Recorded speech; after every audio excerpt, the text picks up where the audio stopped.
추미애 지금은 이제 당선인이십니다. 네. 네. 그리고 이제 도전자이십니다. 뭔가에 계속 도전하고 계시더라고요. 요즘 보면은 뉴스에 보면. 자, 우리 한동수 변호사님 책 검찰의 심장부에서 네. 혹시 읽어보셨나요? 아니면 아직 못 읽어보셨나요? 다 못 읽었고 막 그 뜨거운 한복판에 들어갔다가 네. 이 자리에 왔어요. 네, 그렇죠. 네. 근데 우리 여러분 추 장관께서 소설가라는 거 아세요? 네, 장할이라는 소설을 쓰셔가지고 네. 네. 작가로도 데뷔하신 그런 분입니다.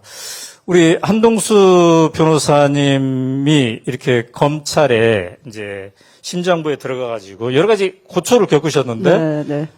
또 뭐 법무장관 하실 때 여러 가지 어려운 일 겪으셨어요. 네. 이제 같이 어려움을 겪으셨기 때문에 네. 훨씬 더 진한 애정을 가지고 계시겠습니다. 그렇죠.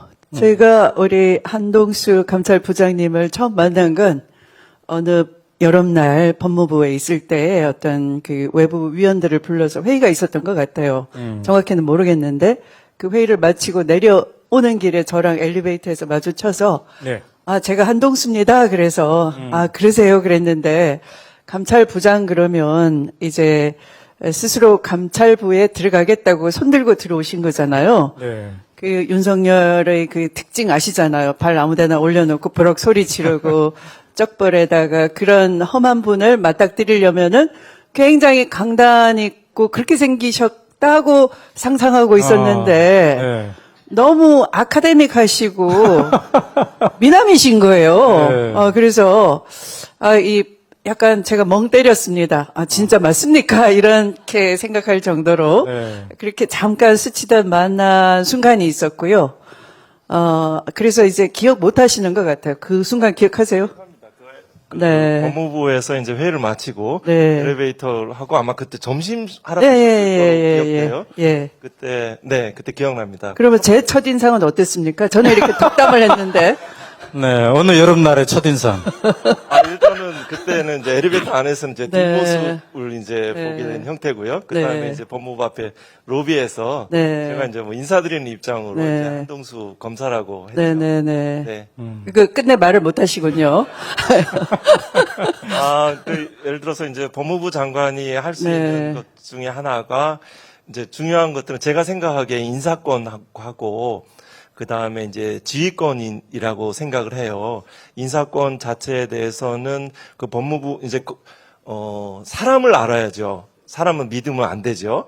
그러면 이제 검사에 대한 정보들이 많이 가지고 있을 때 법무부 검찰국장은 그 오로지 검사로서 현재 진행이 되고 있지요. 그러면 이제 검사를 봐서 이제 이렇게 정말 그 좋은 인사권을 충분한 정보에 행사할 수 있는 것, 그리고 수사지휘권은 예를 들어서 지금 우리가 기억하는 거는 과거에 천정배 장관이었던 걸로 기억하는데요. 그때 이제 강정구 이렇게 감명하게 네. 불구속해라라는 그런 하셨고 아마 그때 대검의 반응들은 모르실 거예요. 그러면 이런 지점들이 있어요. 그 지휘권의 위력은 커요. 네. 굉장히 커요. 당시에 이제 그 강정구 그때 불구속할 때 김종빈 검찰총장으로 네, 네, 네. 기억하는데요. 네. 제가 그분은 모르지만 검찰 조직 내에서 특히 검찰 공무원들이 굉장히 이게 존중하는 검찰총장으로 네, 기억하더라고요. 네. 그만 수용한다. 그렇지만 나는 그만두겠다라고 네, 네, 네. 이런 지점이 있는데 네, 네. 그때 이제 윤석열 검찰총장이 이제 수사지휘권이 내리니까 그때 뭐 도이치모토 사건이었는지 채널A 사건인지 채널A 사건 관련해서 네, 한동훈 검사장이 튀어나오니까 수사 개입을 하려고 해서 수사에서 손 떼시오라는 제가 수사 지휘를 했는데 그건 당연하지 않습니까? 그런데 그러니까 이제 그 직전에 전사를 아까 말씀하신 거예요. 다리 올려놓고 쇼하지 마, 뭐 이렇게 버럭 소리 질른 그 사건이 있고 제가 한 석 달 정도 뒤에 4월에 있었던 일이고 저는 7월에 수사에서 손 떼라라는 수사 지휘를 내렸는데 네. 전국의 검사장들을 다 불러 모아가지고 집단 항명 데모를 한 거예요. 네. 제가 그거를 제압한 거죠. 제압하니까 이제 그때 형성권이라고 하면서 장관의 지휘는 이미 효력이 발생했고 장관이 지휘를 내리는 그 순간에 형성적인 처분이 이루어졌고 나는 수용하겠다 이렇게 큰 소리 치면서 네. 네 그러나 이 수사팀의 곤혹스러움을 내가 국정원 댓글 부대 수사할 때 그때가 생각난다 이렇게 이 부서를 달았어요. 그래서 그 수사팀이 독자적으로 수사를 하지 못하고 그 곤혹스러움을 당신이 그때를 생각한다면 역지사지 해봐라. 제가 이렇게 다시 이제 그 부서에다가 답장을 해주면서 그 지휘 수용을 제가 받아들인 거예요. 그러니까 이제 만약 그 상황이라면 사실은 당시 청와대에서는 이랬습니다. 사표를 내면은 받으라라고 하셨어요. 네. 심각하게 보셨다는 거죠. 근데 저는 반문이 좀 생겼어요. 사표를 가지고 오라라든지 해임을 했어야 마땅하다라는 겁니다. 검사장을 불러서 항명을 하고 그런 쑥대밭을 박수를 치려면 확실하게. 그러니까 문재인 대통령이 검찰총장에게 윤석열 검찰총장에게 사표 내라. 네. 이렇게 확실하게 했어야 돼요. 했었어야 된다. 근데 그게 이제 안 되니까 네. 계속 같은 짓을 반복을 한 거죠. 그렇구나. 그런데 아마 그 읽고 난 후에 만났을 거예요. 지금 네. 이 형성적 교력이라는 말이 네, 있는데 네. 네, 민사소송의 세 가지 형태가 이행애소, 확인애소, 형성애소가 있습니다. 네. 이 수사지휘권을 배제하라라는 건 이행애소의 청구 취지이고요. 배제한다라는 것은 이미 효력이 발생했다라고 하는 거죠. 당시에 이제 법무부 장관의 역사적으로 보면 수사지휘권에서 검찰총장이 할 수 있는 거는 받아두고 그만 퇴직하는 거, 사직하는 선택지인데 그때 형성적 효력이라는 제가 생각해도 굉장히 독특한 그런 논리를 통해서 그 형성적 효력은 어떻게 나왔냐. 결국은 그 직을 계속 유지하는 이렇게 넓은 의미의 법 기술인 거죠. 네. 그래서 그거를 생각할 정도의 굉장히 그 수사지휘권의 위력이 있다는 뜻이고요. 그때 저는 궁금해서 이런 창의적인 아이디어를 누가 냈나. 이래서 대변인실에 그때 이제 뭐 잘못 진지하지 않게 물어봤더니 본인들의 아이디어는 아니다. 네. 그러니까 누군가의 또 이제 또 다른 법기술자. 네, 나온 네, 거죠. 네. 그러면 형성적 요력이니까 네. 검찰총장의 태도와 관계없이 법무부 장관의 수사지휘권을 발동하는 순간 그대로 네. 법적 효과가 발생한 거죠. 그러니까 네. 나는 아무런 대응하지 않고 이직을 유지할 수 있는 거죠. 네. 그런 측면도 있어요. 네. 맞습니다. 그래서 검사장 회의에서 나온 결론이 뭐냐 하면 장관이 그 수사에서 손대라 하는 것에 대해서 네.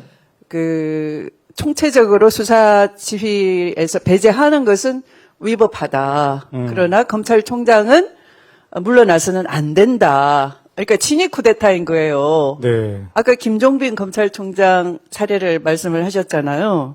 그분은 지휘를 내린 법무부 장관이 지휘 감독권자이니까 지휘를 내릴 수 있는 권한은 있으되 그 내용은 내가 동의할 수 없다. 그러므로 나는 사직을 하겠다였어요. 그러니까 지휘에 그 인정을 한다면 조직을 보호하기 위해서 사직하는 전례가 있어서 아마 청와대는 당연히 자진 사직할 거다 이렇게 기대를 했던 것 같아요. 그래서 사표를 가지고 오면 사표를 수용하세요인데 몰라도 너무 몰랐던 거예요. 네, 그 캐릭터를 그때까지도 파악이 안 되셨던 것 같아요. 네. 왜 그랬을까요? 정말 이해가 안 됩니다. 자, 그런데 이제 이 두 분을 모셔놓고 생각해 보니까 윤석열 검찰 조직에 의해서 호락호락 넘어가지 않았다. 이제 이성윤 검사장의 표현하면 포획 당하지 않았다. 이런 분들이고 또 그 대가로 네. 되게 외로웠던 두 분이에요. 그 조직에서 외로웠던 두 분인데 네. 이번에 이제 국회의원에 당선되시고 네. 오마이TV의 오연호가 묻다에 출연하셔가지고 그 당선은 정치적 무기력으로부터 해방된 거였다라고 스스로 말씀하셨습니다. 네. 자, 이렇게 같이 포획당할 위험에 처했었고 외로웠던 분으로서 추미애 후보의 이번에 당선 소식을 보면서 어떤 느낌 받으셨어요? 혹시 뭐 새벽까지 개표 조마조마하지 않으셨나요? 초연하셨나요? 저는 좀 일찍 잤습니다.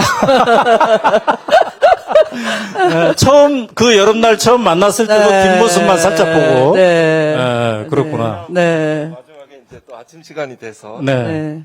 뭐 결과들도 이제 좀 알아가게 됐죠. 네. 그리고 신승을 하신 걸로 이렇게 네. 네. 네. 알았습니다. 그래서 총선 결과는 어떻게 의미를 받아 들으셨어요? 이렇게 좀 민심을 아주 구체적으로 좀 느껴요. 아, 민심을 그 전심이라고도 하고 역사는 뭐 이렇게 더디가는 것 같지만 후퇴하는 것 같지만 나선역으로 발전할 수 있다라고 하고 저는 희망을 봐요. 그래서 이 그 민심의 큰 이름들 아주 지혜로운 선택들 그리고 철저한 심판을 원하시는 그런 네. 감지를 어렴풋하게 하죠. 그래요. 자, 대한민국 검찰을 누구보다도 잘 아시는 두 분이에요. 법무장관이었고 대검 감찰부장이었어요. 자, 레임덕에 빠진 윤석열을 향해서 현 검찰은 칼을 빼들 건가? 지난번에 일주일 전에 65% 가능성이 네. 지금 이제 얼마나 달라졌습니까? 좀 더 올라간 것 같아요. 아, 그래요? 네, 네. 75%? 네, 왜냐하면 네. 네, 왜냐면 왜냐하면 이제 슬슬 그 중앙지검장이 네. 자기가 어떤 위치인지 각성을 하기 시작한 것 같아요. 아, 네, 제가 네. 그 두 번째 수사 지휘를 또 하게 됐습니다. 그러니까 형성적 효력이 발생했다 하면은 이 장관이 한 번 수사 지휘를 끝내겠지 이렇게 생각한 것 같아요. 네. 그런데 몇 달 뒤에 또 가을에 수사 지휘를 했어요. 네. 그때는 지금 그 이채 양명주에 있는 그 주 네. 부인의 주가 조작, 또 장모의 요양병원 사건, 네. 또 본인의 그 용산 세무서장을 통한 몽출 사건, 네. 이런 등등이 다 포함돼서 네. 전혀 검찰총장이 버티고 있기 때문에 수사가 조금도 이루어지지 않은 사건들을 몽땅 한 6개를 제가 지휘를 내렸어요. 네. 그런데 그때 당시에 이제 제가 그 수사에서 손 떼게 하고 또 했기 때문에 네. 그게 그냥 유지가 되는 거예요. 음. 그래서 검찰총장은 이 지휘를 할 수가 없고 그 사건에 대해서는 네. 중앙지검장이 총장의 승인이나 뭐 이런 보고 받지 못한 채로 그러니까 보고하지 않아도 네. 그냥 알아서 하기만 하면 돼요. 물어볼 필요도 없어요. 그냥 중앙지검장 독자적으로 김건희 여사를 소환하기만 하면 됩니다. 네. 근데 소환 안 하면 어떻게 될까요? 조사 한 번도 안 하고 넘어가면 검찰 수사권이 있을 필요가 없다. 네, 범죄를 보고도 공범의 판결이 이제 지금 2심하고 있는데 좀 있으면 확정되지 않을까요? 또 복역을 마치지 않을까요? 그때까지도 김건희 여사를 소환조차 한 번도 하지 않은 그런 그 쫄아 있는 검찰에 대해서 뭐 때문에 네. 수사권을 계속 유지를 하게 하겠습니까? 그래서 이 수사권 완전 박탈에 대해서 이미 네. 이제 물 건너갔구나 생각한다면 이제 늦었지만 이제라도 회개하고 네. 지금 총장 관여 없이 중앙지검장 독자적으로 수사할 수 있게 네. 제가 그렇게 해놨으니까 그렇게 하시면 되는 거예요. 네. 그래서 이제 이렇게 제가 부채질을 하니까 65%가 75%될 수가 있죠. 네. 어떻게 생각하십니까? 이 세상을 아주 평화적이고 통합적인 관점에서 보면 우리 네. 이제 커다란 이제 오케스트라처럼 교향악처럼 맡은 자리에서 각자 최선을 다하죠. 제가 가지고 있는 의문 중에 하나는 그래서 이제 문재인 정부의 각종 노력에 대해서 이제 공과 과 너무 지나치게 과를 부분적으로 해서 이렇게 폄훼하는 것은 또 적절치 아니한 것 같은데 네. 의문점들은 이런 거예요. 지금 말씀하신 사건과 관련해서 그 2020년 4월 총선에서 많은 그 이른바 검찰 개혁 다수결을 할 수 있고 거부권도 행사하지 않는 그 시절에 있어서 네. 왜 그렇게 하셨을까? 그리고 기본적으로 그때 채널A 사건과 도이치모터스 사건은 이미 수사들이 돼 있어서 예를 들어서 공소 제기하는 그 선택만이 남아 있을 정도로 사건이 성숙해 있다. 네. 예를 들어 최상병 사건 같은 경우는 많은 행위들이 현재 있어서 뭐 호주 대사로 뭐 여러 가지 형태들이 이제 더 탐구하고 증거로 이제 찾아서 사실관계를 규명할 점들이 남아 있지만 물론 이제 대통령 되시기 전의 일들이에요. 다 채널A 사건과 또 이제 도이치모터 사건은 이미 충분히 수사가 성숙돼 있고 증거가 있으면 공소 제기 여부만 판단하는 결단만이 남아 있는 상황에서 왜 그 시기에서 그렇게 하였을까? 네. 부족하다면 공판 중심주의로 하면 출석에 요구 안 하면 공소를 제기하면 판사가 이렇게 증인신문으로 해서 직권으로도 증인신문을 통해서 증거로도 할 수 있으니까요. 검사 피의자 신문 조서가 이제 내용 부인하면 효력이 없어지는 거잖아요. 이러한 것들을 왜 예를 들어서 김대중 대통령 그분은 이제 많은 죽을 고비들을 넘기시고 깊은 신앙의 확신이 있으셨던 거죠. 눈동자를 똑바로 바라보고 이렇게 할 수 있는 힘들이 있는 거죠. 그런 것들이 왜 그랬을까? 어떤 절실한 부분들이 왜 부족하셨을까? 이런 지금 문재인 정부를 얘기하는 거죠. 네, 문재인 정부는 왜 절실함이 부족했을까? 근데 그분들 그 각자의 그 당황 속에서 입에 대시- 많은 또 이렇게 역할들을 이렇게 네. 하나하나 큰 과정 속에 있다라고 봅니다. 네. 자, 자, 질문하셨으니까 왜 절실함이 부족했을까를 추 장관께서 하시고 이제 다음 분을 또 모셔야 될 시간이 됐습니다. 네. 그거 맞는 말씀 같아요. 왜 절실함이 부족했을까? 네. 아마도 너무 이 어느 정도 선에서 미리 이 정도면 되겠지 하는 네. 이른바 자기만족. 저는 그걸 complacency라고 표현을 했는데요. 예를 들면 이제 항공 안전사고가 우연히 굉장히 일어나거든요. 어디서 일어나느냐. 이 정도면 안전하겠지 할 때 진짜 사고가 크게 터진다고 합니다. 그래서 가장 경계하는 게 자기만족, 안도감이라고 하는데 네. 촛불 정부가 여러 할 일이 많았겠죠. 특히 가장 주력했던 것이 남북 간의 평화 정착이었어요. 그래서 평창 동계올림픽 치르고 또 어느 정도 그 판문점 정상선언 이런 걸 하고 난 뒤에 그 어떤 평화 통일, 그러니까 남북 평화 정착과 이 정전 상황을 끝내고 평화 체제로 이행할 수 있겠다 하는 그런 안보 외교적 측면에 주력하다 보니 국내적 측면에 있어서 특히 검찰을 잘 아는 대통령께서 검찰을 생각한다예요?